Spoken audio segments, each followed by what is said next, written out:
Ever yawn just because you saw someone else yawn? Watch this, you might yawn too. Yawning isn't just about being tired. Scientists found it's actually contagious. When we see someone yawn, our brain mirrors it, almost like empathy in action. That's why you yawn when your best friend does, or even when you just read the word yawn.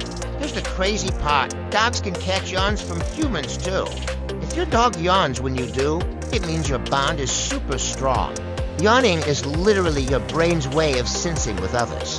So tell me in the comments, did you yawn while watching this? Be honest and hit like if you did.